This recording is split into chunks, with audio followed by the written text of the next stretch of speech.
Hey, everybody. Welcome to the first solar KPI joint webinar between Vertech and Flow Software. My name is Jeff Knepper, and I'm excited to be here today, and I'm excited, Chad, to have you with us. Thanks for taking the time. Yeah, I'm excited to be here too. This is a great opportunity for us to talk about what we do every day. That's right. So as we welcome our guest in, we were blown away by the sheer volume of registrations. Thank you so much to those that registered and maybe even shared it within their company. We're glad to have you here. Chad, you want to go ahead and just tell the audience a little bit about yourself and your background and why you might know a thing or two about the solar industry?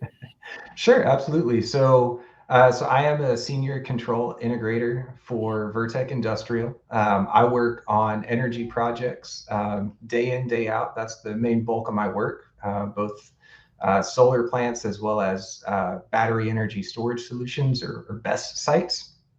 And we design control systems, we design SCADA applications, we design enterprise applications so that the owners and those who operate those sites can see and visualize and pull out information that they need and make good decisions about their day-to-day operations.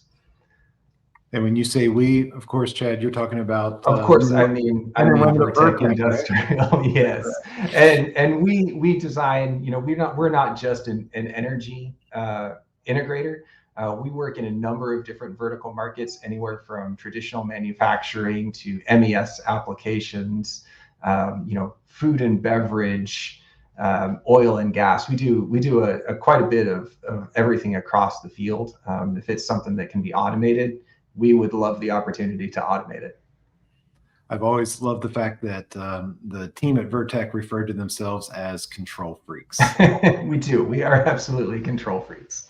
One of my favorite things, and you'll have to remind me of the name of it, but it's where the different offices around Vertech, 1 or 2 times a year, everybody works on a collaborative project that's I think like FedExed around. Yeah. We do a FedEx day. So at least once a year, we all kind of take some time and work on internal projects and new and interesting ideas that could kind of lift up the company, lift up the industry, and get a chance to kind of take the opportunity to take that project that maybe doesn't make sense from a billable point of view, but allows us to stretch our wings and kind of do something new and exciting.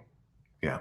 Well, from the men and women that make up the team to the leadership behind Vertech, it's always been a great experience on my side.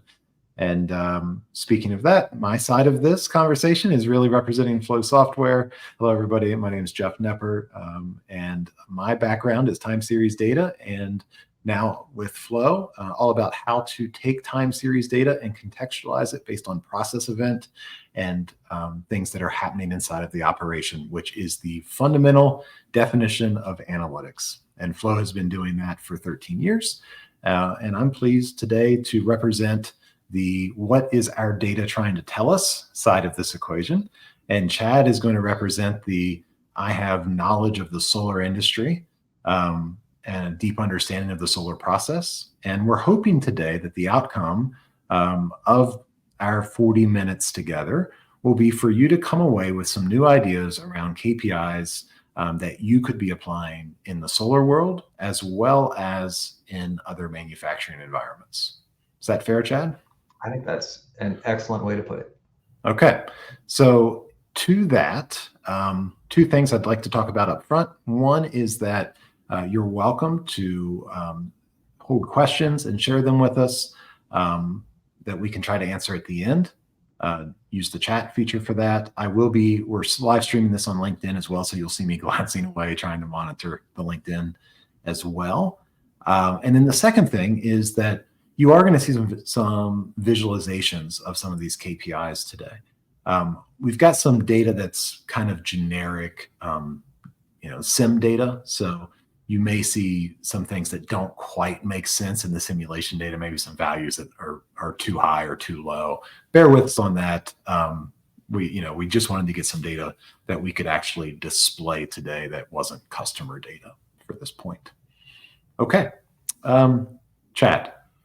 We've got to talk first about the elephant in the room, and that is the fact that compared to other industries, manufacturing areas, solar is kind of a different process, right? Like, walk us Yeah. through what's unique. Yeah, it is a little bit unique, right?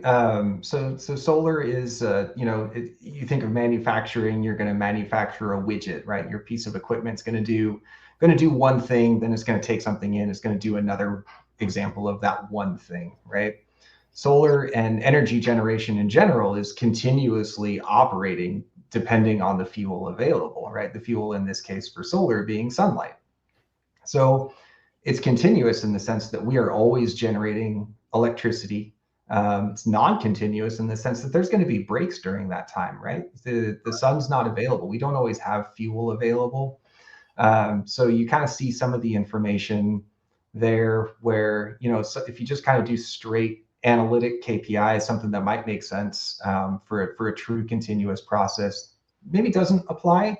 Maybe you have sets of data you have to throw out. Maybe you don't, depending on how you look at that.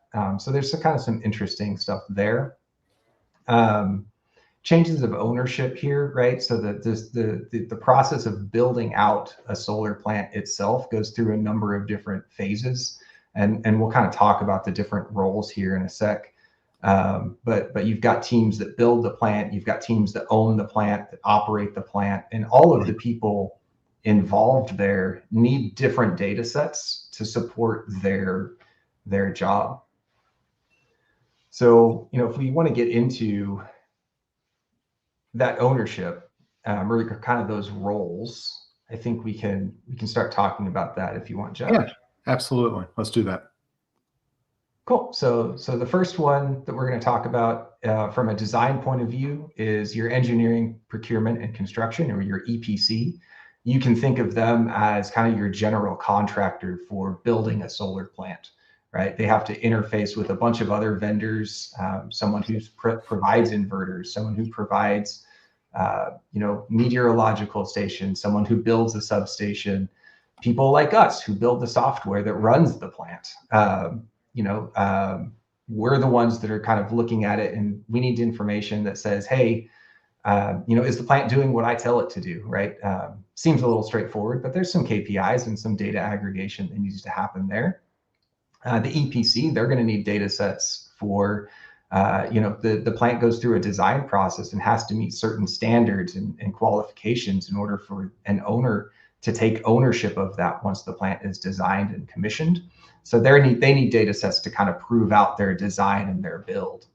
The owner, someone who owns a bunch of sites, or a company who owns a bunch of solar sites or energy generation sites, they're looking at it in the sense of how much money am I making, right? That's really what it's going to boil down to for them. So they're looking at how much energy am I generating, how much money am I losing because of different maintenance costs or curtailment events, right? Some situations where I'm not generating electricity that are going to affect my bottom line.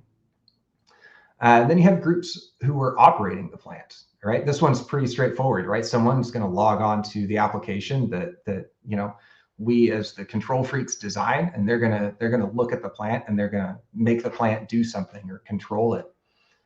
So they need information about the equipment, right? Is the equipment doing what it's supposed to do? If it's a third party, if the owner has hired another company to operate that plant, they're going to have some operational guarantees. So they have to pull in that time series data, run some analytics on it to determine if they're making their guarantee. And then there's external regulatory groups who might come in and they might need data. They might need data from the local plant SCADA. They might need data exported and sent to them if there's some sort of plant event. But if we break that down, there's a few different groups there. An independent system operator. There's about 7 of those around the country who operate different regions. You might have heard terms like ERCOT with Texas, right? So they're kind of an independent group that kind of tells individual plants how much energy they're allowed to generate at any given time because of how much energy we as consumers are using. Queasy, or a qualified scheduling entity, they're groups that kind of act as go-betweens, right? So they might talk to the ISO, the system operator, and then have an interface with us. So they're kind of the ones taking that and splitting that signal between, where it needs to go, kind of, routing all that information. And then probably the most obvious one from a plant generation is your utility or your off-taker, right? You can't just run a solar plant out there by itself. It has to connect to the grid somewhere.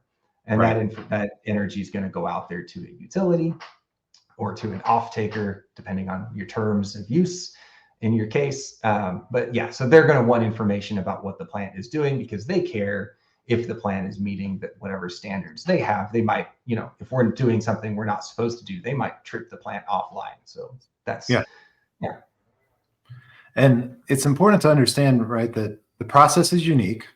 There's periods throughout the process that you're going to want to, if you want good solid analytics, you're going to have to cleanse or flag certain periods when the sun's not at work. And the fact that you have all of these different personas that need data, and they need it really in different intervals. They need it at different time rates. They need it presented to them in different ways. And so the goal always is to provide information that is actionable and reliable and a single source of truth to all of your stakeholders, no matter where you fall inside of the, maybe the history of the plant or the timeline of the plant, whether it's from commissioning or it's been operating for 10 years. And so just quickly, I want to set up Flow as how we uniquely allow for that, because that's what is the engine that's created the KPIs that we're getting ready to share. It's important that you be able to do this with little to no code. Simply put, code's not going to let any analytics project scale. You can create anything with enough code or script, but it just doesn't move from one job to the next very well. And of course, you don't want to have a lot of delicate script that you have to care for. That actually becomes a product that you have to have a entire life cycle and team around.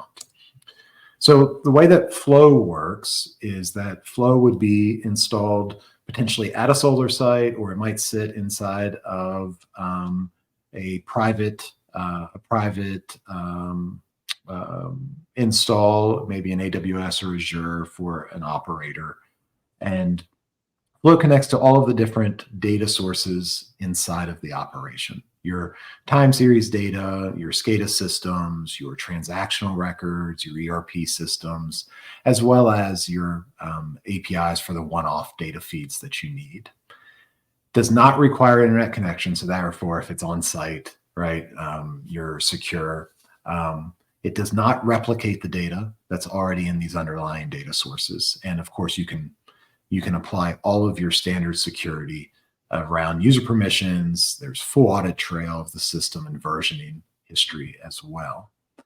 With a connectivity into these different data sources, Flow is the place where you're able to write your data cleansing rules.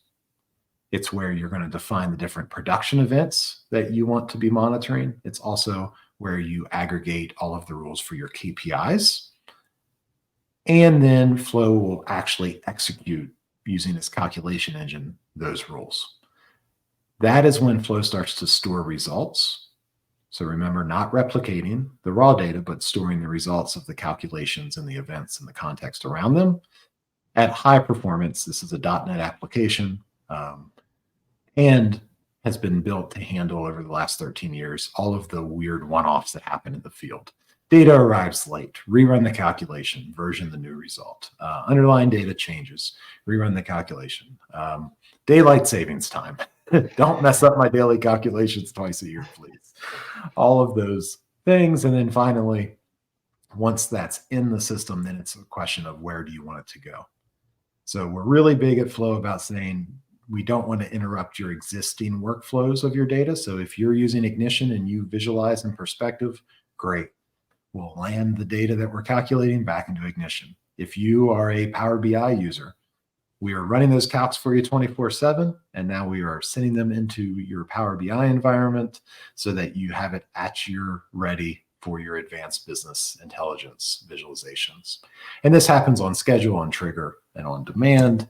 In fact, just a quick graphic, all of the different ways that Flow can push data after it's cleansed it, after it's calculated it, back out to different systems, to your people, to different applications. So with that in mind, Chad, we really need to kind of start setting the framework for what are the KPIs that we're going to talk about today. And we've picked 4. It probably wouldn't be a surprise to anybody that the number 1 KPI that we're going to just start with as a foundation, Chad, what is it? It is operational performance ratio, right? Let's boil everything that's happening in my site down to one number, right? I'm doing good if it's a 1. I'm doing bad if it's a 0. I might be doing really bad if it's a 0, right? So yeah, it's at its simplest. We can look at this on a solar site as, how much energy am I generating versus how much energy am I expecting to generate. And at its surface, that's a pretty simple calculation, right? Energy delivered is something that we have from our process, right? We have meters on site that we're using that's going to tell us how much power and energy I'm generating between any given moment in time.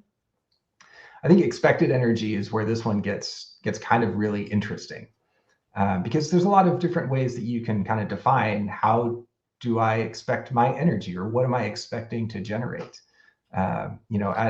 At the surface level, there's been a lot of modeling throughout the design process on a solar plant. You have systems like PV-Syst that are kind of generating models out there for your plant that says, hey, on a daily basis, any given day within the year, this is what we expect the plant to generate given all the physical parameters with the plant. And that kind of gives you a really pretty good basic number. Yeah. That kind of adjusts for time. You also have just your nameplate of the plant, right? My system, if everything is working exactly 100%, I have an expected output that I can put out.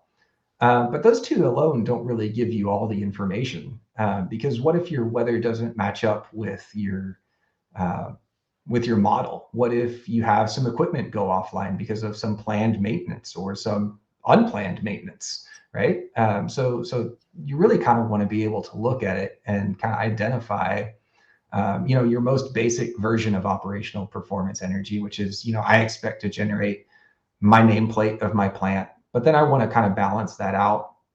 Realistically, what do I expect to generate given current conditions? And those conditions could include weather, they could include equipment availability.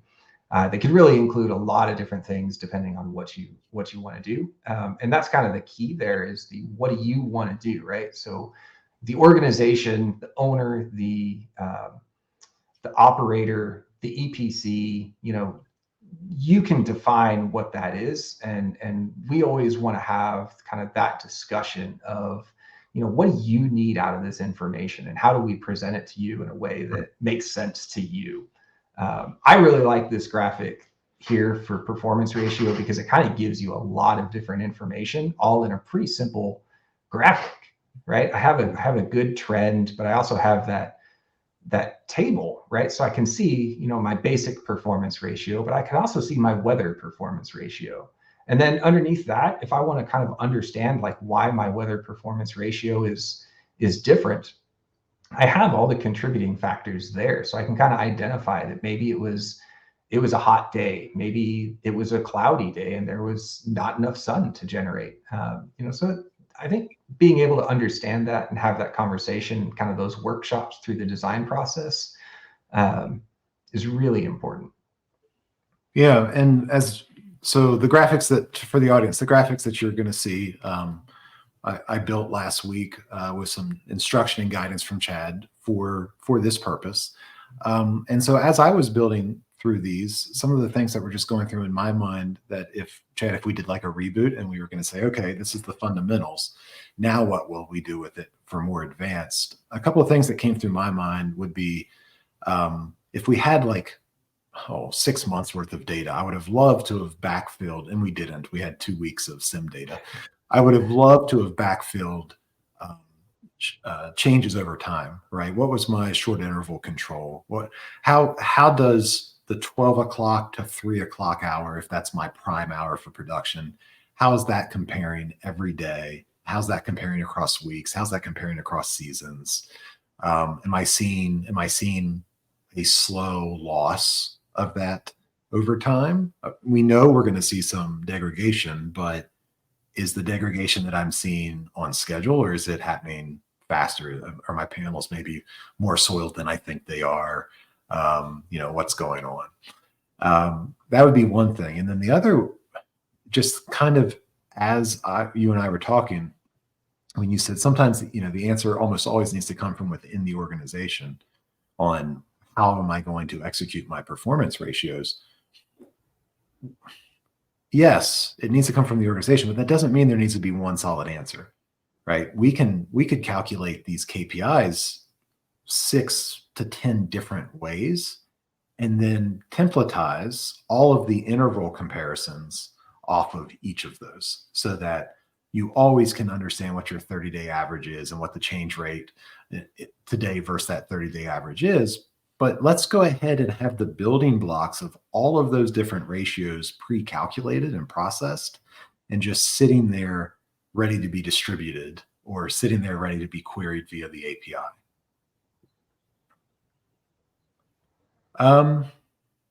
Number 2, should we wrap number 1 up? What do you think? Yeah, let's move on. Okay. KPI number 2, it's all about curtailment. Yeah, so we kind of mentioned curtailment before briefly without going into it. Yeah. Curtailment has a lot of interesting things around it, right? So one, you can kind of define what is curtailment, right? So kind of going back to the basics for that, for the performance ratio where we have that expected energy block, right? Curtailment can be really defined as kind of, if you want to start at the most basic level, anytime that, you are not generating up to the capacity of your plant, you are curtailed, right? But why are you curtailed, right? That's going to be something that's really important. When you're the first bullet point here, measuring total revenue or energy loss, from an owner perspective, that's something that they care about a whole bunch, right? For a number of reasons. One, obviously, any point where you're not generating the energy that you are supposed to be is something where you have lost revenue, right? If I've lost energy, I've lost revenue. But the reason for curtailment, right? If I'm losing energy because a utility or an ISO told me to curtail, there may be something in my interconnect agreement with those organizations that says I get compensated for that. So the ability to kind of pull all that data in and kind of run that report or that visualization is really good. And then the next one is really interesting, right? The ROI on a best investment. So you have a solar plant, you run the numbers, you're being curtailed pretty regularly. Maybe your plant is overbuilt so that your nameplate might be 50 megawatts, but maybe your plant always has the capacity to generate an extra 5 or 10 megawatts of energy. Or maybe you don't know if your plant is overbuilt, right? That's really the kind of that key point. Like, should I spend the money to implement a battery in with my solar site so that I can take, and we're just basically throwing away because it's a continuous process, but you can't store that energy anywhere, and store it somewhere so that I can use it to either firm up my solar process and kind of support my plant on a cloudy day, or I can kind of extend my production day and export more energy at the end of the day. So yeah, understanding kind of that curtailment and that expected energy, and then being able to kind of compare my real-time power versus my actual power versus my expected, and kind of boil that down to kind of your chart here, where you can kind of totalize and say, hey, over the past day, week, month, year, whatever, right? I've basically lost this much energy, which equates to this many dollars and cents. Mm-hmm. Yeah, and building this, it was adding the flag on that chart that for me became the visual side of it, to be able to very quickly not just see, hey, this happened, but man, I can see the gap between what we could have been making and what we did make very clearly there. And then of course the table tells the final tale. Yeah.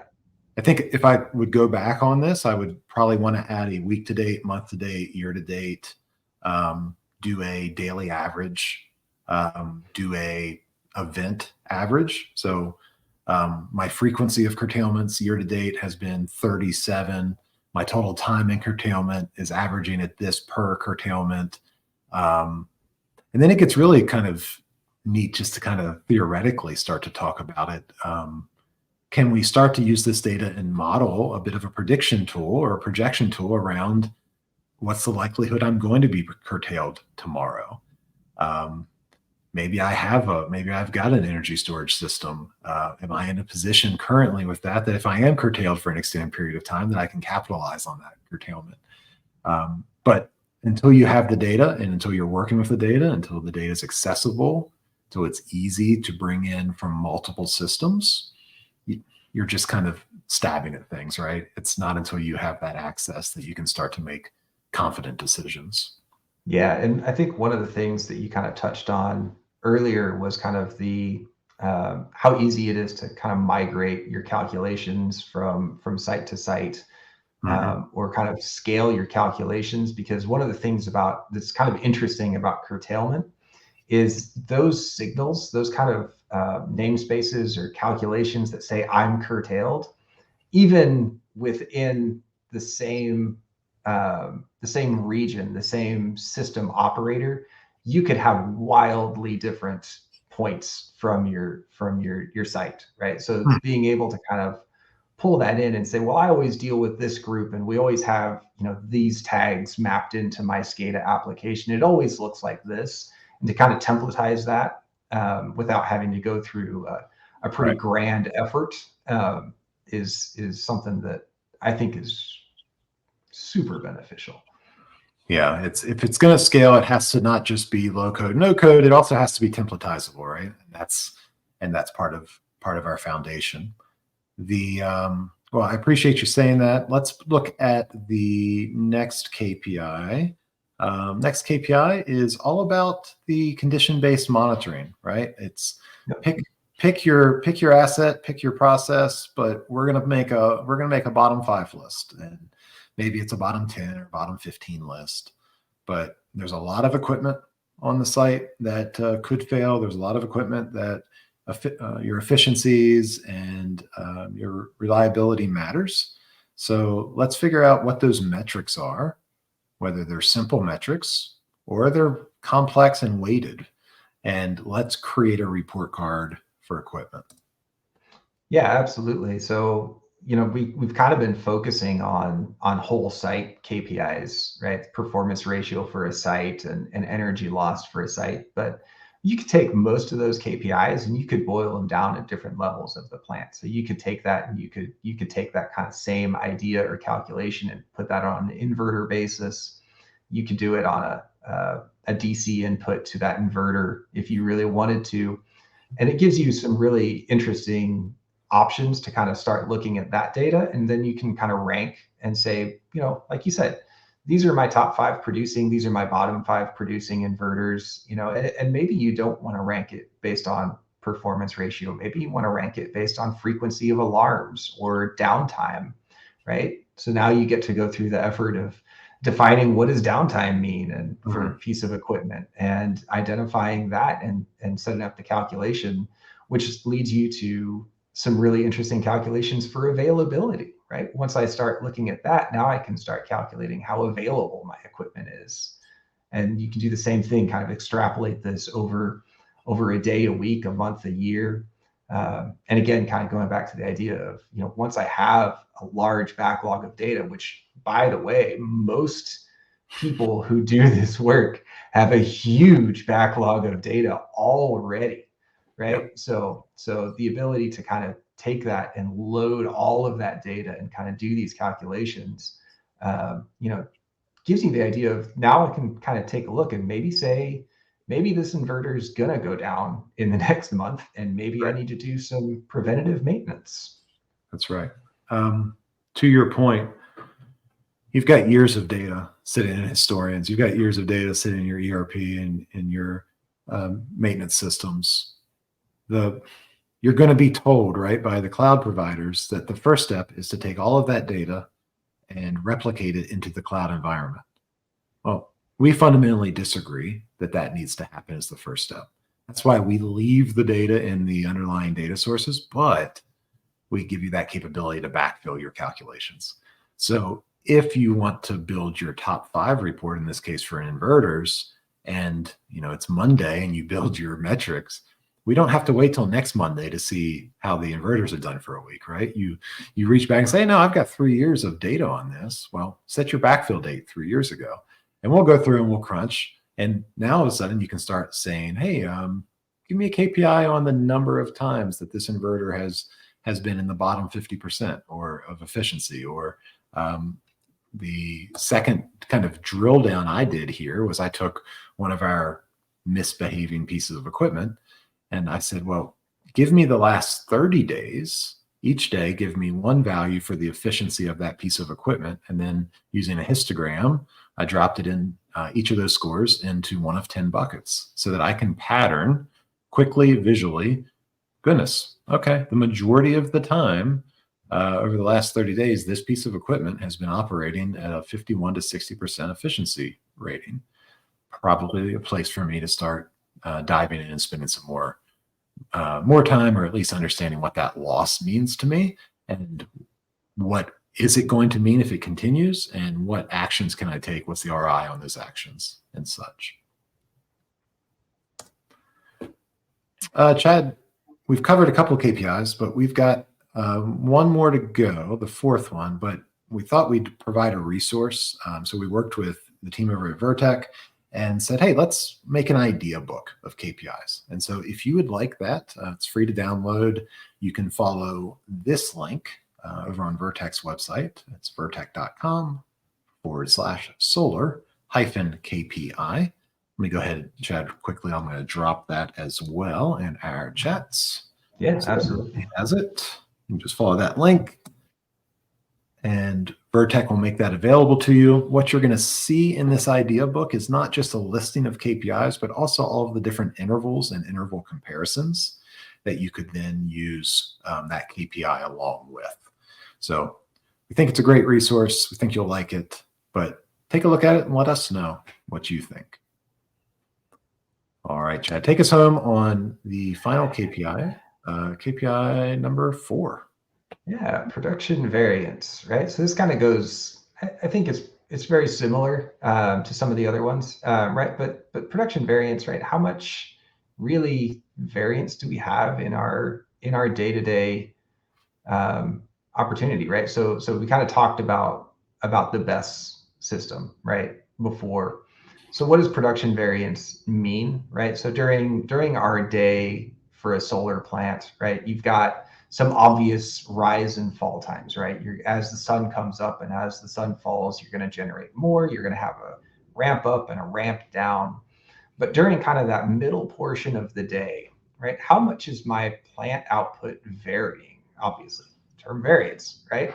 Right. So how much energy am I losing there because I am just, losing that energy? But if I have a BESS in the site and I have the capacity, which if I've run those other calculations, I might know I have some extra capacity. Mm-hmm. But maybe I have a cloudy day, so I have kind of some spiky output in my plant. So maybe I want to kind of see, if I put a BESS system in, how much can I stabilize that output? And that's something that's beneficial for the plant. That's something that's beneficial for the grid. That's one of the things that is typically levied as a criticism of solar, right? You're dependent on the weather. Well, if you firm up the system with a battery site, Right. you become a little bit less dependent, overbuild a little bit, store a little extra energy that you can kind of use as you need to kind of firm up the production there. So plant variance is, if you're looking at adding some equipment to your plant, or you're looking, again, just kind of troubleshooting. Maybe I have some equipment, I have a lot of variance, and I compare that with my alarm history or my plant production, my top 5, bottom 5. maybe I see some equipment go down on a regular basis in the middle of the day, and gives you some clues on how to kind of investigate that. Yeah, and as we were putting this together, the concept of being able to take one site and compare it against multiple sites across my portfolio really came into play. One of the thoughts that I wanted to just, I heard you touch on earlier, I wanted to drive home is that one of the common data syncs that Flow makes from one Flow instance is to a second Flow instance or an enterprise tier 2 Flow instance. So that for those that have portfolios that they're trying to manage, once you standardize these KPIs like a variance KPI, and you want to get a sense of maybe a grading yourself on how you are doing in that area, well, now you can rise those KPIs up to a centralized location and make your top 5 based on your site performance on that metric.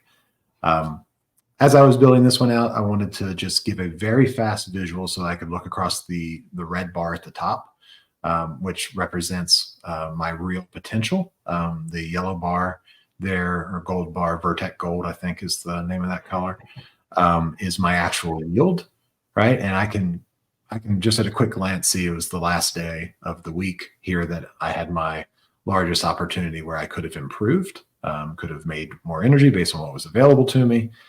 Dove in on one specific day on this graphic and wanted to just show, hey, look, there's my cap. My cap's the yellow line right across the top.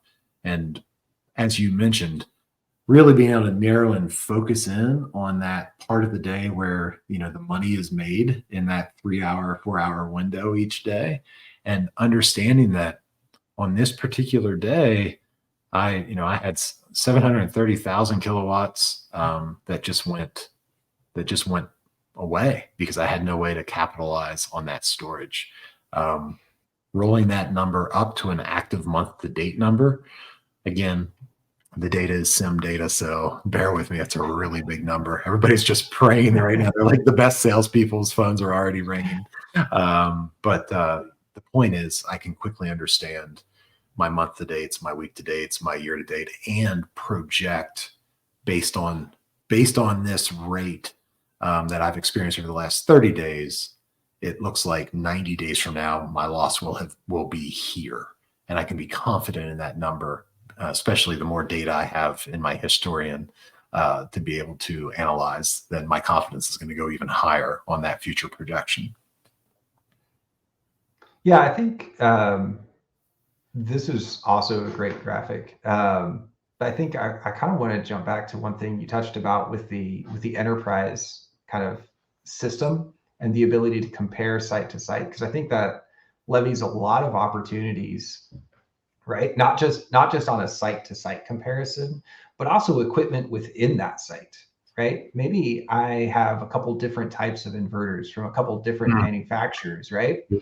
And maybe I'm looking at some potential investment opportunities, and I kind of want to know what piece of equipment should I go with. Yeah, I can look back at my historical trend and I can say, well, historically, based on the data, right, I have some proof that this piece of equipment is more reliable than other pieces of equipment. That's right. So as a decision maker and a kind of investment tool for that owner side or the EPC design side, it's a solid tool to kind of do that look back and again, that forecast. And that's where having that context is so important, because what you're describing is, well, look, we all have time series data that's going to tell us inverter efficiency. And somewhere in our organization, there is information that's going to tell me what the manufacturer, the make, the model is of each of those inverters. I probably even have in-service dates. I've got all this information. But the reality is those two different data categories never meet in front of a decision maker easily. And so to your point, the beauty of this architecture is that I am going to tie that context of this is the piece of equipment, this is the in-service date, this is the nameplate, this is what it should be able to do. And anytime I'm ever looking at the time series data, that context is going to travel with it. And when I'm querying Flow, I can start with the context first. So I could say manufacturer XYZ or model number 1234 of inverter.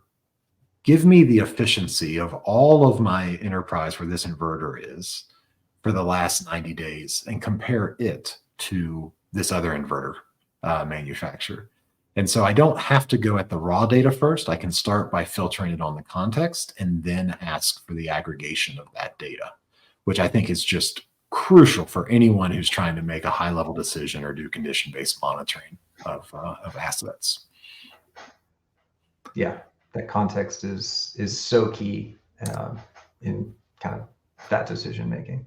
Yeah. And, Chad, that's why, from wearing my flow hat, that's why I would say you've got to have a dedicated analytics engine.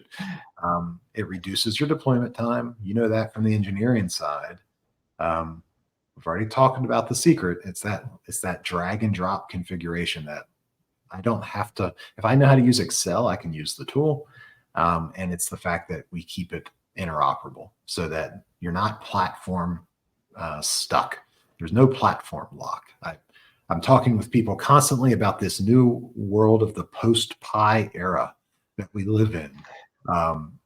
Everyone that is stuck on that platform is now stuck on another platform, and they don't know how to get away from it. And so it's important here that you're able to use best in breed at any point, right? Whatever historian you have, we're going to connect to, whatever SCADA system, whatever SQL database technology you're using.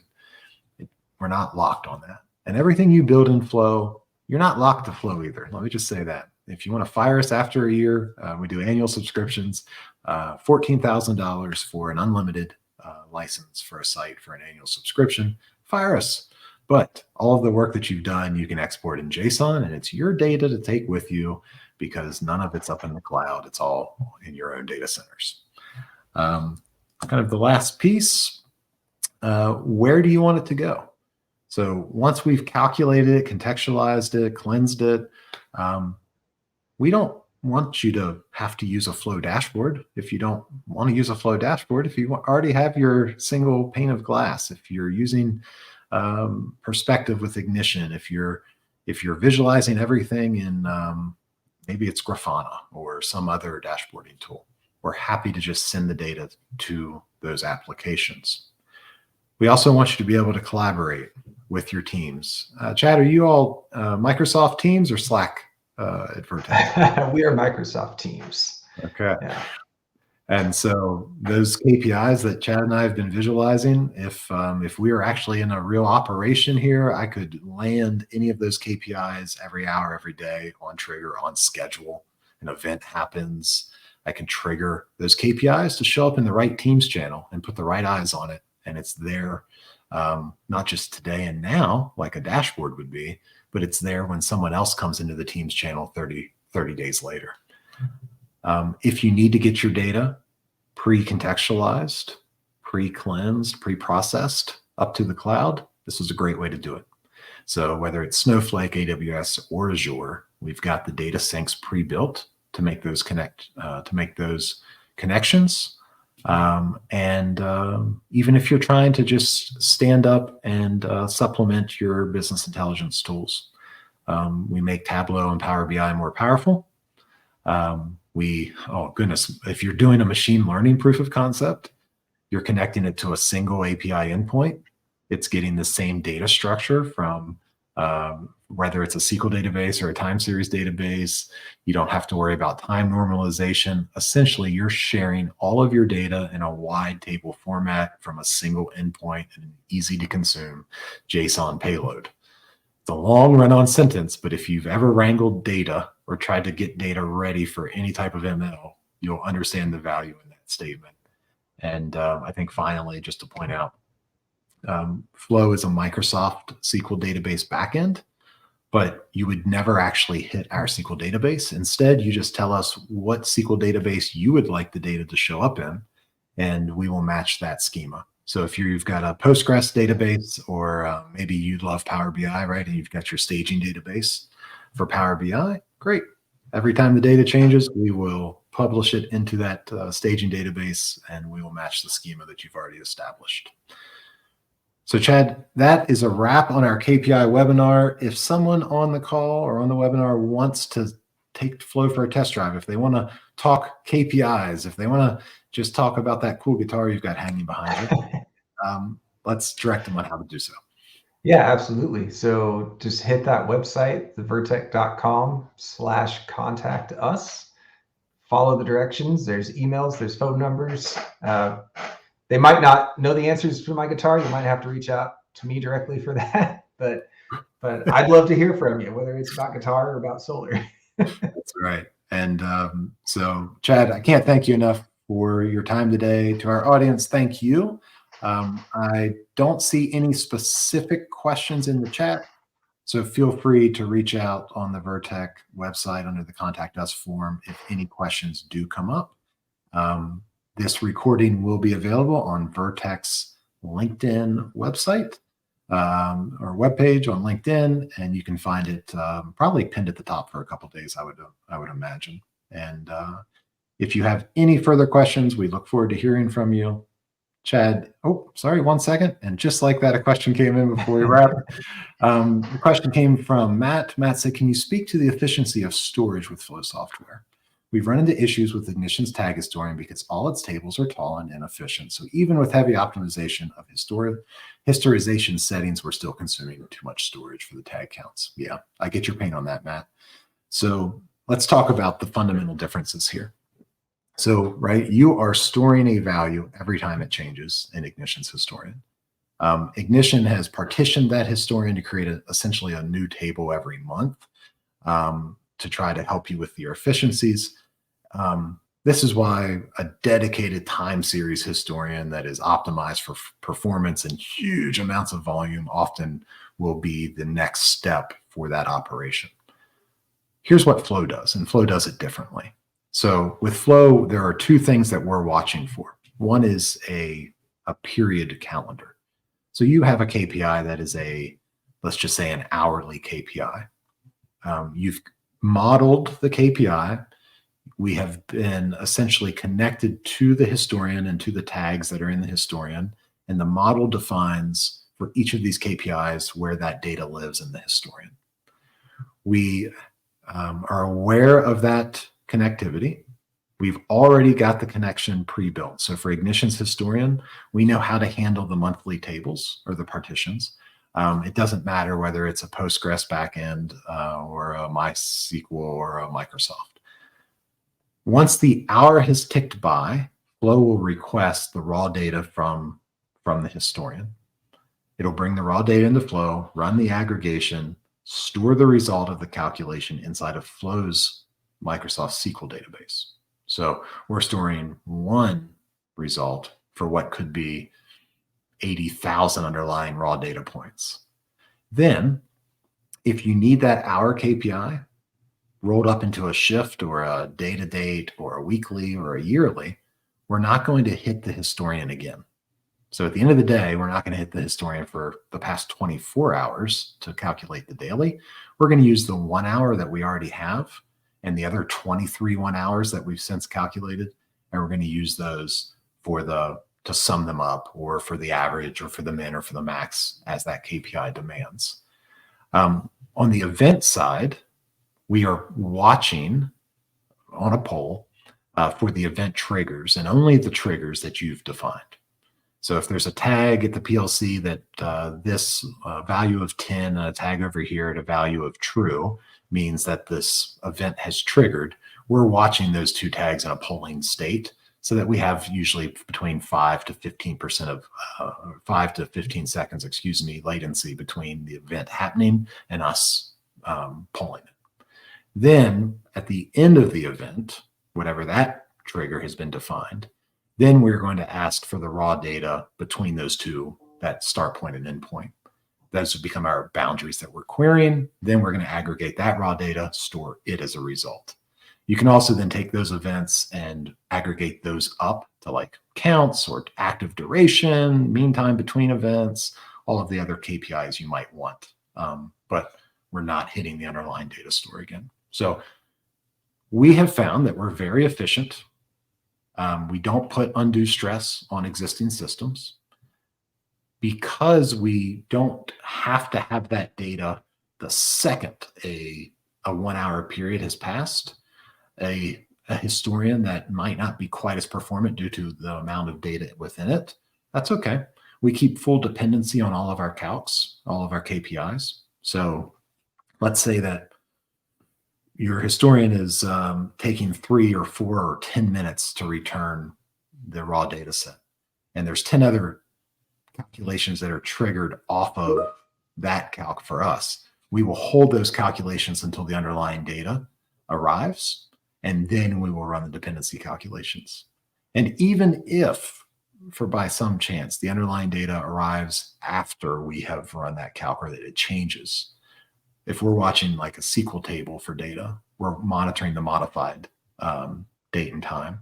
And if there's a modified date or time change, we're going to repoll and requery, I should say, and rerun our calculation, version it, and rerun all of the dependency calculations before then also sharing that information back out to other systems. So great question. It's one we get a lot. And I think you'll find that we can give a system that might be feeling a bit overwhelmed or tired new life, because it's usually in a historian, it's usually not the writes that are slowing it down. It's optimized for writes. It's usually the amount of load being put on by read requests from users. And if you could look at the requests they're making, it's often for the same data over and over again. And the first thing they do when they get a bunch of raw data is they aggregate it. And that's why we're here. We're going to pre-aggregate, pre-process that data, get it ready to work with, and keep your citizen developers from having to hit the historian over and over and over again, just so they can do the exact same work that we could be doing in the back end. All right, great question. Good one to close on, Chad? I think so. Okay, all right. Well, thank you, everybody. Cannot express enough our gratitude for your attendance, and we look forward to engaging with you in the future. Chad, I hope you have a great day. Thanks, you too.